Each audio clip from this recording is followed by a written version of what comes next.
হাতে আছে আর 5 ম্যাচ, এর মাঝে মিলাতে হবে কঠিন সমীকরণ। তাহলেই 2027 বিশ্বকাপে সরাসরি খেলতে পারবে বাংলাদেশ, না হয় পড়তে হবে কঠিন এক বিপদে। আফগানদের বিপক্ষে এক ম্যাচ হেরে এরই মাঝে পড়েছে নতুন সমস্যায়। বাকি 2 ম্যাচ সহ পরের সিরিজে শেষ করতে হবে সকল হিসাব নিকাশ। সব মিলিয়ে সরাসরি বিশ্বকাপ খেলতে তবে কি এমন সমীকরণ মিলাতে হবে শান্তদের, সেটাই জানবো রিপোর্ট।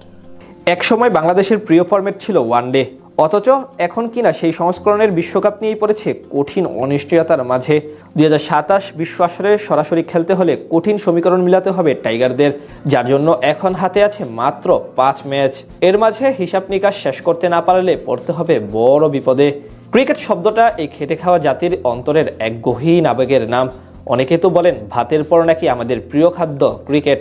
দেশের 18 কোটি জনতার অধিকাংশ মানুষের ইমোশন জড়িয়ে আছে শুধুমাত্র এই খেলাটার সাথে। কিন্তু দিনকে দিন সেই ক্রিকেটাররা হতাশ করে যাচ্ছেন আমাদের।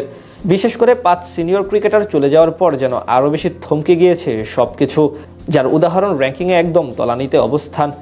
গেল জুলাইয়ে সবশেষ ওয়ানডেতে 9ম স্থানে উঠেছিল বাংলাদেশ, এরপর আবার চলে যায় 10ম স্থানে।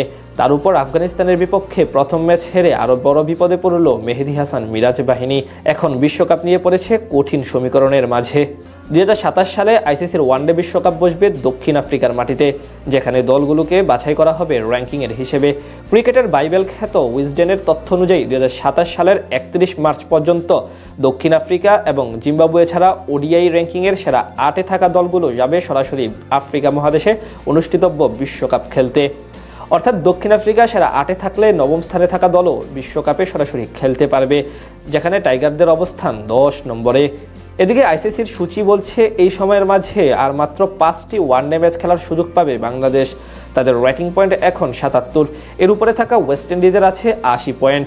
আফগানদের বিপক্ষে যদি 3-0 ব্যবধানে সিরিজ জিতত বাংলাদেশ, তাহলে পয়েন্ট হতো 82, আর এতে করে সুযোগ ছিল 9ম স্থানে ওঠার।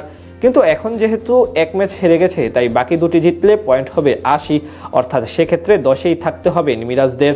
আর যদি কোনোভাবে উল্টো রাশিদ খানদের কাছে হোয়াইট ওয়াশ হয়, তাহলে বিপদ বাড়বে দ্বিগুণ হারে। তবে এই সিরিজটি যদি এখনও 2-1 ব্যবধানে জিতে এবং পরে দেশে ফিরে ওয়েস্ট ইন্ডিজের বিপক্ষে আসন্ন 3 ম্যাচ সিরিজের সবগুলোতে জয় পায়, তাহলেই কেবল সুযোগ থাকবে র্যাঙ্কিংয়ে 8 নম্বরে ওঠার। অন্যথায় এই মুহূর্তে আর কোনো পথ থাকবে না সরাসরি বিশ্বকাপ খেলার। অর্থাৎ এখন রাশিদ খানদের বিপক্ষে বাকি 2টি এবং ক্যারিবীয়দের বিপক্ষে 3 ম্যাচের সবগুলো জিততে হবে শান্তদের। এমত অবস্থায় র্যাঙ্কিংয়ে উন্নতি করা বেশ খানিকটা কঠিন হয়ে যাবে বাংলাদেশের কাছে। তাছাড়া বাছাই পর্বেও কঠিন প্রতিপক্ষ অপেক্ষা করবে বাংলাদেশের জন্য। সেখানে সামলাতে হবে আয়ারল্যান্ড, নেদারল্যান্ডস, কানাডা, নেপাল, নামিবিয়ার মতো দল, যারা নিজেদের দিনে যে কোনো দলকে হারাতে সক্ষম।